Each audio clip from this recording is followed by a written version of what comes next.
Welcome to the Man of Recaps. This is Squid Game, Season 1. Meet Gi-hun, a lovable loser who is dead broke. In fact, he's worse than broke. He owes a ton of money to a bunch of bad people. He has a daughter who he loves very much and doesn't care that he has no money. But unfortunately, his ex-wife and her new husband are moving to America. Gi-hun will never see his daughter again unless he can get more money. So now, at his most desperate, the stranger comes up to him. Hey man, wanna play a game? I've got a bunch of money here I'm willing to bet, playing the classic envelope flipping game. Gi-hun's like, yo, I've got no money to wager, but this guy's like, that's fine. How about you wager? Slaps in the face. Gi-hun figures he can get slapped a few times in exchange for some cash, and eventually he wins. This guy pays, and it's like, hey, if you ever want to play more games, give me a call. So Gi-hun does, and he's picked up by a mysterious van that instantly hits him with the knockout gas. He wakes up in a green jumpsuit in a huge dormitory full of people. They're being watched by a Hunger Games type control room and the mysterious masked front man running things. The workers here all wear these pink jumpsuits with different shapes on their face masks, and they explain, hey, welcome to the games. If you make it to the end, you win a buttload of cash. And right away, it's time for the first game. They walk there through this crazy staircase room. They go to a big fake field with this robot little girl. Yeah, turns out the games they're playing are classic kids playground games. This one is red light, green light. We have this in America. Remember, you gotta run when she says green light and stop when she says red light. If you're caught moving during red light, you're out. But in this case, bam, a shot rings out. Yeah, us viewers saw this one coming a mile away, but the players are very surprised to learn these are children's playground games to the death. They all panic and start running, which is exactly what you're not allowed to do during red light. And so about half the players are eliminated immediately, as we're left with just the half that got the memo. As the clock is winding down, Gi-hun, oh no, he trips, but oh, he's caught by this random nice guy. So they make it across just in time. Squid Game's not messing around. So afterwards, everyone's begging, please let us go, but it's like, hey, you're not kidnapped. Everything's above board here, and remember, in the contracts you signed, if 50% of you vote to go home, the games will end. But just so you know what you're playing for, he lowers the big piggy bank, and with all those players eliminated, it starts filling up with cash. Yeah, winners get out of here with a lot of money. So they have the vote to end the games. Gi-hun's like, hell no, I don't want to die. But a lot of the other players looking at that money, they vote to stay. The tie-breaking vote is this old man, and he votes no. All right, they're going home. So they're dumped on the side of the road, but now back in the real world, things have gotten worse for Gi-hun as his mom's real sick. Every country should really have free universal healthcare. And every player has people they care about on the outside and problems that a bunch of money would fix. And so almost all of them decide to go back into the games. So Gi-hun's made some friends in here. The first one was the old man, who is player 1. Gi-hun's the last number, 456. He's a sweet old guy who's dying of a brain tumor. Coincidentally, also in here is Gi-hun's childhood best friend, Song-woo. Song-woo's real smart. He went to business school and became a rich finance guy, but the more you make, the more you can lose. Then there's the nice guy who saved Gi-hun. It's Ali from Pakistan. When they were out, Song-woo gave him bus fare to get home, so he's made a friend for life. Then there's Dak-soo, the tough guy gangster, and he's got beef with this girl, Sebok. But Gi-hun recognizes her because she pickpocketed him earlier, so he's got beef with her too. There's also this crazy girl who is hilariously annoying, but she kind of grows on you. Now, while he was out, Gi-hun of course went to the cops, but they just think he's crazy. But this one detective saw the business card, and when he's searching for his missing brother, he found a business card there too. So he ends up sneaking in and going undercover as a pink. So now it's time for the next game. They're all told to pick a shape, but without knowing the game, it's basically a random choice. Turns out it's a game called Honeycomb, where you've got a shape baked into this thin cookie, and you've got to use the needle to get it out of there without breaking it. And unfortunately for our hero, he picked the umbrella, by far the most complicated shape, basically a death sentence. So our players all get to work, and of course if you mess up, you're instantly killed. Things look grim for Gi-hun, but he figures out if you lick the cookie to moisten it, it loosens it up. Yeah, I'm pretty sure this is how you're supposed to do it. And so Gi-hun lives another day. At the next mealtime, the players are given almost nothing, so the tough guys go for seconds. When this guy stands up to him, he gets a beating. In fact, he killed this guy. But the pinks do nothing to stop it. They just bring in a coffin and add more money to the pig. So everyone realizes if killing other players is allowed, tonight's gonna get wild. Yeah, the front man's ready for it. He calls it the bonus game, and after lights out, oh, the murder spree begins. It descends into all-out chaos. After a bit, though, the pinks do stop it, but it's become all the more important to build a strong alliance. Indeed, the next game is a team game. Crazy Girl just had sex with Gangster Guy to get on his team, but now he's like, yo, I want the 10 strongest dudes. And she's like, wait, you mean the 9 strongest dudes plus me, right? But no, oh, he totally betrayed her. I didn't care about you at all, girl. So he's made an enemy for life. But for the next game, strength is important, cause it's tug of war. And as you might imagine, losing team falls to their deaths. Things look bleak for our heroes who have an old man and a bunch of girls. But old man's a ringer. He's like, I used to be a tug of war champ. It's not about strength, it's about technique. He teaches them how to line up on alternating sides of the rope and how for the first few seconds you don't pull, you just hold and let them wear themselves out. But even with great technique, they're still gonna lose, so Smart Sang-woo has a crazy plan to take step forward so they fall down, then oh, they're able to pull them off and win. Now for some subplots, there's something going on with one player who's working with the pink thinks, yeah, he's a doctor and they're harvesting the dead bodies for organs to sell on the black market. By random chance, our detective took the identity of one of the pinks in on it, and pretty soon his cover's blown. But that was lucky because soon the rest of them are discovered and executed. So the detective is searching the records for his brother but can't find him because turns out his brother was from a previous year's game where he was the winner? What? But now it's on to the next game, and this one's played as partners. But there's an odd number of players left, and everyone assumes the odd man out's getting eliminated. So Gian feels bad for his first friend in here. Come on, old man, it's you and me. The odd person out is Crazy Girl. Sucks to be her. The playing field is this fake neighborhood, and the game is marbles. Everyone's feeling really good. They partnered with their best friend in this place and are feeling confident that we can go to the end together. But the rules are announced. You're not playing with your partner. You're playing against them. Oh, that is brutal. Everyone picked the person in here they like the most. So most teams play a luck-based guessing game, although technically any game is allowed. Ali's never played marbles before, but beginner's luck. He starts beating Sang-woo. But pretty soon Sang-woo's like, hey, hold up, man. I've got a genius plan that we can both live. But for it to work, you're gonna have to give me your marbles for a second so I can tie them into a weird pouch to hang around your neck. Now you go off and scout the other teams. I'll see you at the end. Old man, meanwhile, is having a dementia moment. He doesn't fully understand what's happening, but his marble instincts kick in. Pretty soon he's winning. But just when he's gonna get Gion's last marble, he's like, oh, I forget. Did I bet even or odd? Oh, Gian, are you gonna lie to this old man and cheat to save yourself? Yes, he does. It's heart-wrenching, but I mean, what choice does he have? Sebok paired up with this other girl, and they spend the time just talking about their lives. And at the end, the other girl forfeits. She's like, yeah, I don't have much to live for out there. You gotta go and rescue your brother. Ali's out scouting other teams as part of Sang-woo's undisclosed genius plan. But at the end, Ali discovers that he has no marbles left.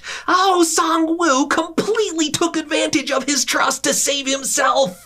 This episode is a tear-jerking masterpiece. And as for old man, turns out he was faking the dementia. He knew what was happening. He's like, it's okay, Gian, I forgive ya. You're my best friend, man. Thanks for being nice to me. Take this marble and have a good life. By the way, Crazy Girl was not eliminated. She just got to have a nice nap. Great to be her. But now we're getting close to the end, and it's time for the VIPs to come watch in person. Yeah, there's no higher purpose to these games. A bunch of rich assholes just want to bet on people's lives. For the next game, the players get to choose the order they play in. There's a mad rush for the middle, which seems the safest, but Gian hesitates too long. He's down to first or last. Without knowing what game you're playing, it's an impossible choice. Either one could be a death sentence. Luckily, this guy makes it for him. He's like, hey man, I'll play first. And so the game is walk across these glass panels. In each row, one is tempered glass that'll hold ya, and the other is not. Yeah, you want to be as far back as possible. Gian lucked out. Soon the players realize you can push other people to figure out which glass will break. This is great news for the thug duck Sue, who's like, I'm not taking another step. Y'all gotta go past me. And they are on a time limit, so they gotta try. But turns out right behind that guy is Crazy Girl. Fancy seeing you here. She's like, hey, no problem. I'll go first. But she turns around and grabs him in the bear hug. Screw you, man, and yeets them both off the edge. Now, by extremely good luck, the guy in front of our main characters was a glass maker. He can tell the panels apart. This ruins the fun for the VIPs though, so the front man turns off the light. Oh, he can't check the glare anymore. And with time winding down, Sang-woo's like, sorry, bro. Oh, pushes this guy,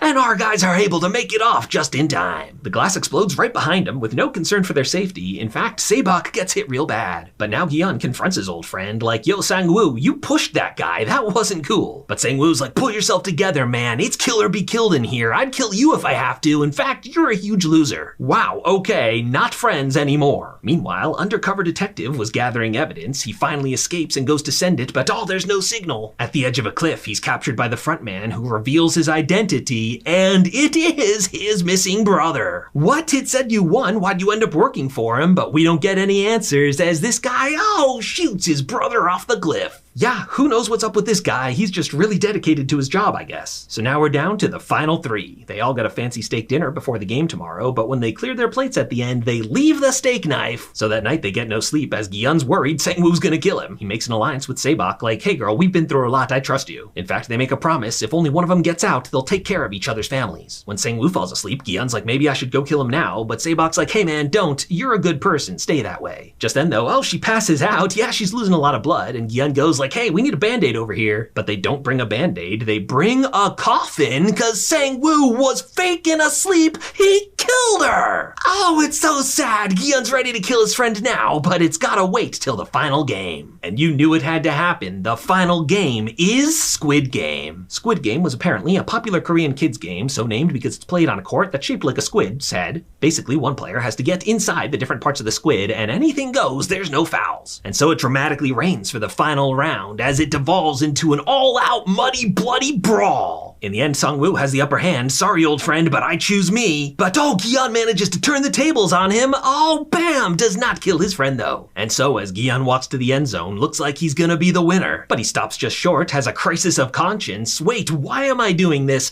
I vote to end the games. He's like, come on, old buddy, things got crazy in here, but let's go home. Sang-woo's like, wow, Gi-hun, you're a better man than me. So he, kills himself? Oh man, after all his betrayals, now sacrifices himself so his friend can leave with the money. It's a bitter victory for our hero, and he doesn't get a party, he's just dumped on the side of the road again, but this time with a debit card, and the Squid Game people kept their word. He's now stinkin' rich. But there's no joy in it for him. He feels bad about Sang-woo's death, and even worse because his own mom died while he was in there. So 1 year later, Gi-hun has grown out a gross depression beard. He's got all his money in a savings account, but never touches it. He feels too guilty. One day he's contacted by the Squid Game, and he's meeting someone at the top of this building. It is his old man friend! Yeah, turns out he was the creator of the Squid Games all along. You crazy old man, why would you do this? Well, basically, he was just filthy rich and bored. Poor people's lives didn't mean anything to him. His brain tumor's real though, so he decided to play in this last game just for kicks. And in fact, right then, he does die, so Gi-hun's like, I'm gonna be better. First things first, he goes for a haircut so he can look presentable again. But he fails when he dyes it bright red. But he does finally keep his promise to Sae-bok and adopts her little brother, gives him to Sang-woo's mom in fact, along with a suitcase full of cash. Then he's off to the airport. He's going to America to see his daughter. But wait, what's this? Squid Game still recruiting new players. Yes, it did not die with the old man. Frontman's gonna keep it going. They're like, hey man, take the money and live your life, leave us alone. But Gi-hun does not get on his plane. He's on a mission to stop the games for good, and that's where Squid Game Season 1 comes to an end.